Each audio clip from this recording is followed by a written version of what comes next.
we're going to be looking at the graphs of sine and cosine. If you don't know what a function looks like, and by the way, the trig function is a function, so on any function, if you want to know what the graph of it looks like, you plug in numbers for x, you solve for y, and then you plot the point. So what we have here is points at, these are our quadrant angles. If I were to draw the unit circle, this would be a quadrant angle at 0 and at 2 pi. There's pi over 2, pi, 3 pi over 2. So if I plug in a 0 for x, remember on our unit circle, sine corresponds to the y values on the unit circle. So sine of 0 is going to be 0. Sine of pi over 6 we said is 1/2, so there's a point plotted at pi over 6, 1/2. Sine of pi over 2 is 1, so there we go. And we talked about the domain and the range of the trig functions. We said the domain of a trig function is all real numbers. And the range, though, oscillates between 1 and -1. And this graph certainly verifies that. We could have plugged in other numbers for sine and cosine, but what you see here is a graph of what's called one period.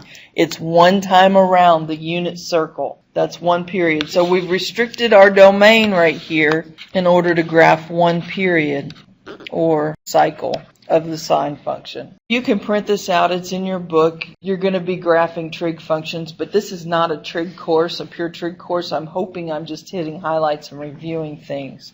You can use your graphing calculator to graph this. If you go to y equals, first of all, check the mode that your calculator is in. Mine's in radian mode, so I'm going to put my window, set it using radians. So I'm going to plug in the function, y equals sine x. And when I set my window, I know I'm looking at trig function, so I'm going to let my x-min start at 0. I want to graph through one complete cycle, so I'm going to let my x max be 2 pi. When you go down to set your step, your scale, that's how often your calculator makes a tick mark. I'm going to use my quadrant angles for my tick marks, and that's going to be at multiples of pi over 2. What is the smallest value y will be here? So I'm going to use like -1.1 for my minimum and 1.1 for my maximum. And I want my y scale to stay at 1. And when I look at the graph then, I can see a fairly decent picture of the sine function, and notice it looks the same. The important characteristics of this graph, meaning the maximum value, the minimum value, and the intercepts, all occur at the quadrant angles. Did you notice that? Because when you're going around a unit circle, your extreme domain and range values are going to be at the quadrant angles. So that's one thing we want to notice is everywhere I have a red hash mark here, that corresponds to a quadrant angle. We have an x-intercept at 0. We have a maximum value at pi over 2, another x-intercept at pi, a minimum value at 3 pi over 2, and another 0 or x-intercept at 2 pi. This is one complete cycle.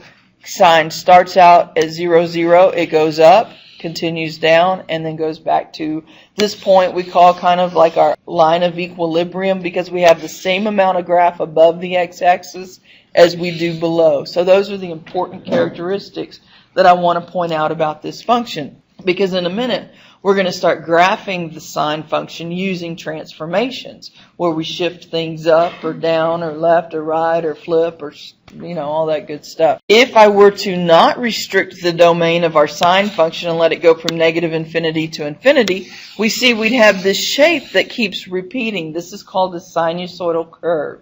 Notice if we were to just look at this graph between x equals 0 and 2 pi, we go through one complete cycle. Start out at equilibrium, go up, equilibrium, down, and back to equilibrium. That's one complete cycle. And this pattern then, this sinusoidal pattern, would continue on and on and on. That's why they have the arrows at the end point of this graph. If I were to go to my calculator and let's let the window go from negative, 3 pi, there's the pi, to 3 pi, and then look at the graph, you just see repeated cycles of the same thing. You could go out as far as you want, and you're going to just see this thing bouncing back and forth between 1 and -1, crossing the x-axis at multiples of pi. So the properties of the sine function then are summarized in your book and in your notes. The domain is the set of all real numbers. The range goes from -1 to 1, including -1 and 1. It is an odd function because if we were to restrict the domain, we would see that we'd have the same graph if we flipped it about or rotated 180 degrees about the x-axis. You don't even need to restrict the domain. You flip it 180 degrees and you get the same function back. That's an odd function. It has symmetry with respect to the origin. It's periodic, and the period is 2 pi. Remember, I said the period is the time that it takes to go through one complete cycle. The x-intercepts are at integer multiples of pi. The maximum and minimums occur at odd multiples of pi over 2. Cosine now. We can plot the graph of the cosine function the same way by using points. And notice once again, these reference points right here that I'm highlighting in red correspond to our quadrant angles. And I'm talking about the quadrant angles here where this is 0 and 2 pi, pi over 2, pi, 3 pi over 2. Our quadrant angles once again correspond to the maximum and the minimum values and our intercepts. So just like with sine, the interesting features or the notable features of the graph occur at the quadrant angles. Well, that's pretty cool. It has this sinusoidal shape again because it keeps repeating the same pattern, oscillating between 1 and -1. You can spot a cosine as opposed to a sine by where they start when x is equal to 0. Cosine starts up here at +1. Remember, the sine curve started at 0, 0, and then goes down. So the cosine, the parent function for the cosine function looks like this.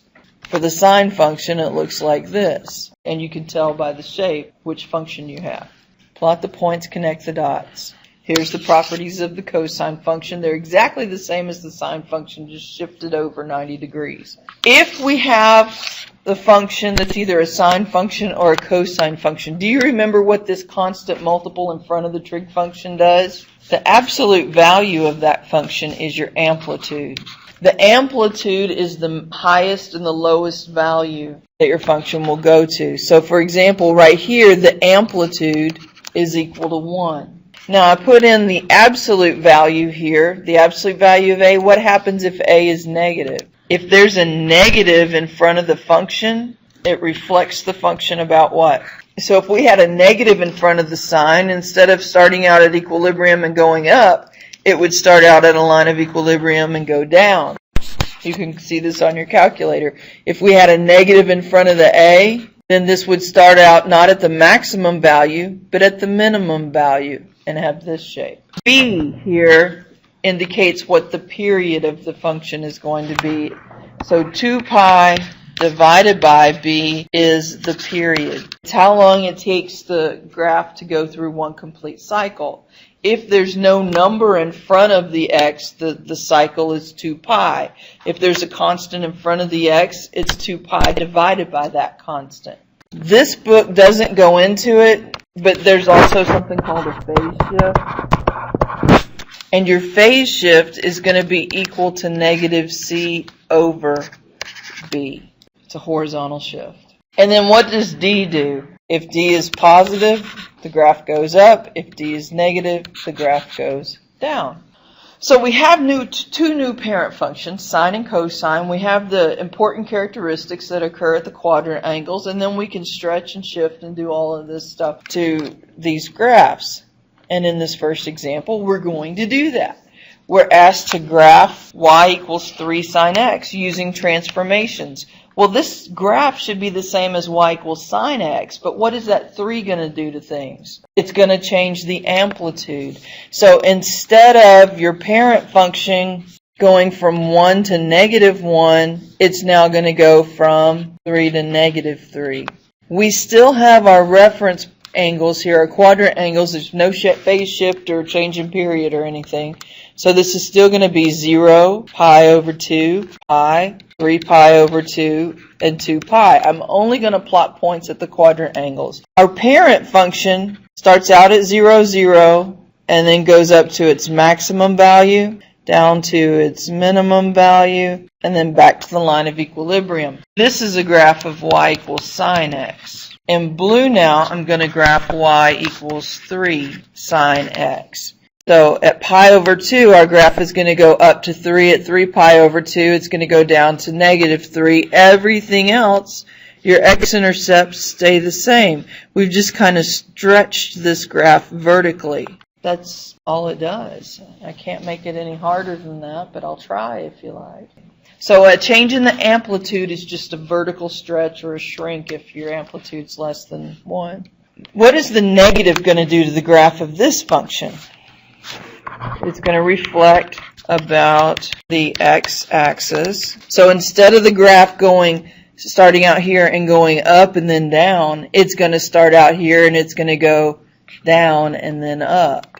So it's going to make the shape flip like that. All right, what does the 2 do to our problem? Period is going to be 2 pi divided by 2, so that's now going to be pi. So we have to go through the same cycle in pi units instead of 2 pi units. It's going to shrink it. So normally our graph would use the quadrant angles at pi over 2, pi, 3 pi over 2, and 2 pi. Well, now we're going to cut those in half. That's what that 2 is going to do. We're going to cut our distances in half. So half of a half is, so that's pi over 4. That's 1 fourth, 2 fourths, 3 fourths, 4 fourths, 5 fourths, 6 fourths, 7 fourths, and then 8 fourths. Our new function is going to start out at 0, 0. What's our amplitude? 1. So it's then at pi over 4, we're going to go down to negative 1. Then you've tightened everything up. See how it works? So you go through one cycle in pi units as opposed to 2 pi units. Does that make sense? It compresses everything. The negative flipped it around because normally our parent function starts out going to its maximum value. Now we started down going to the minimum value. There's no phase shift. Cosine starts out not at 0, 0, but at 1, 0, at 0, 1. If you look, and that's why I said cosine starts out at its maximum value. Sine starts out at its 0. If we shifted it over 90 degrees, we'd be right here. And look, that's where, you can write any function in terms of either sine or cosine, depending on where your starting point is. Now we want to graph y equals 2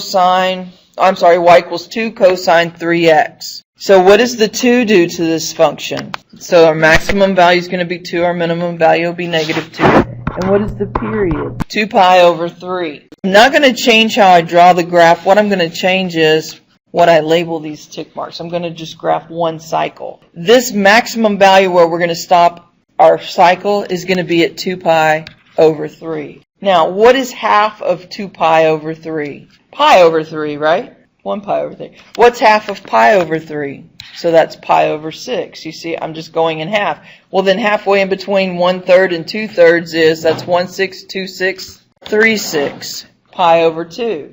And then that's 4/6. 1, 2, 3, 4. Got it.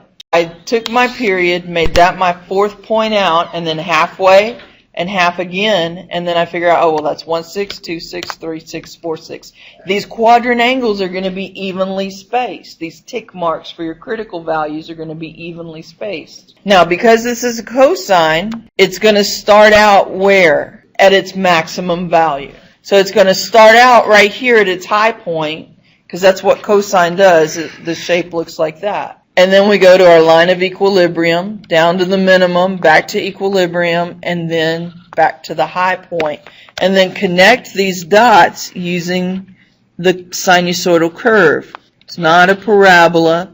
It's certainly not a V. It's not a straight line. You got to use the right curvature whenever you graph your trig functions. Trig functions don't look like this. On this problem, we're just asked to find the amplitude and the period. What will the amplitude be? Remember, amplitude is always positive. What does that negative do? It reflects the graph. What is our period? 2 pi over 3. Could we sketch the graph of this? Sure, it'd look a lot like this one, except instead of going up to 2, it'd go to 4. So all I got to do is do this, 2, 4, and I'm done, right? But it works. That's why I like freehanding these graphs. You just change how you label your axes. Now we're going to graph this using key points like we've done the others. First of all, what is the negative going to do?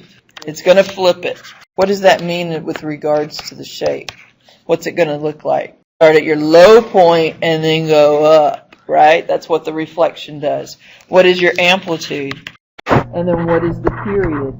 It's 2 pi divided by pi over 4. And when we divide, we get 8. Is that right? 2 pi divided by... Okay, I can't do it in my head. Yeah, it's 8. Because these are going to cancel out, and 2 times 4 is 8. So when I draw my grid to sketch my graph on, what number is going to go out here at the end? 8. Half of 8 is, half of 4 is, and then halfway between 4 and 8 is 6. I need this to go up to 3 and down to negative 3. So I start out by plotting my maximum, 0, or minimum value.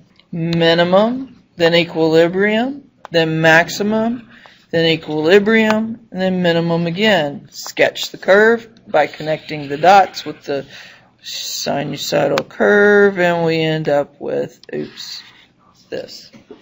Cosine parent function starts out like that, looks like this, and when we flip it about the x-axis, instead of starting out at its maximum, it's going to start out at the minimum value. How about this one? What are we going to do? It's a sine function. It's sine. Sine has that shape. The amplitude is, the period is. So when I draw my grid, I need to go up 5 and down negative 5.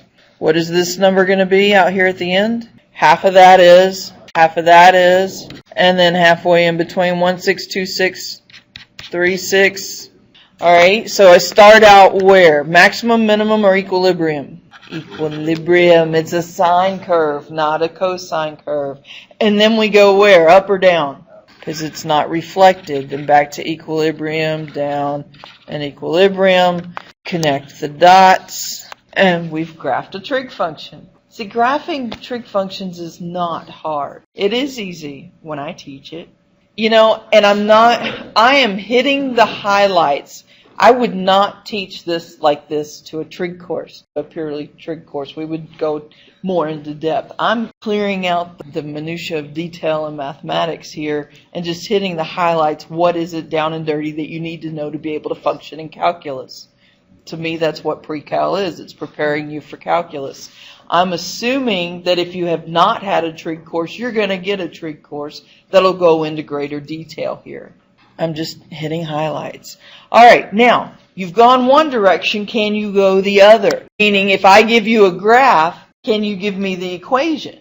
So this is our graph. And I know that I want to use cosine because we have not graphed anything with a phase shift, nor in this book will you. So instead of trying to force this to be a sine curve that's shifted, since we haven't dealt with that, we're going to graph this as a cosine curve. So the first thing I need to determine is, what is my amplitude going to be? Is it reflected, yes or no? No reflection, because it starts out as its maximum. Cosine of, what is one period? The period here is the time it takes to go through one complete cycle. And one complete cycle starts out at its maximum, down to its minimum, back to its maximum. The period is equal to 1. So 1 has to be equal to 2 pi over b. Remember when we went over the transformations up here, I said that the period is equal to 2 pi over b whenever this constant is b is what you're multiplying x by. In this problem, they're asking us, what is omega? What is omega? Well, omega is going to be that constant that we multiplied the x by in order to get a period of 1. So if the period is 1, what is b going to be? 2 pi. So this is a graph of y equals 3 cosine 2 pi x. What we notice is that the period here is 1. And for our transformations, the period is equal to 2 pi over b whenever you have cosine. I used a b in my problem. A cosine bx. if that's the case. So we've got to figure out what is it that we're multiplying x by. This book is using omega instead of a b. That's fine. If you want to learn more Greek letters, you can. So what I said was, well, since the period is 1, I'm replacing the word period here with what it's equal to. The period is 1. And that's equal to 2 pi over b, so that I can figure out what it is that I'm multiplying x by. Well, if I cross multiply, I get 1 times b is b. Or I'll multiply both sides by b, and we'll end up with b equals 2 pi, because 2 pi over 2 pi is 1. So I replace b in this equation with 2 pi, and I'm done. Let's do it again now for a sine function. Notice the period here now for one cycle of... How did I know this was a sine function, by the way? It started at 0, 0. It started at the equilibrium point. Sine does that. Cosine starts at either the max or the min. Right? What is the amplitude going to be? It's negative 2, because instead of starting at 0, 0 and going up, like a normal sine function does, or a usual sine function, this one's going to go down, which means that we have a reflection about the x-axis. And this is a sine function. Now, what is our period? 4. So we have 4 is our period equals 2 pi over b. So b is going to be equal to, cross multiply, you get 4b equals 2 pi. So b is equal to pi over 2. That's just solving that for b, solving the equation for b. So if I give you an equation, can you give me the graph? And if I give you a graph, can you work backwards and give me the equation?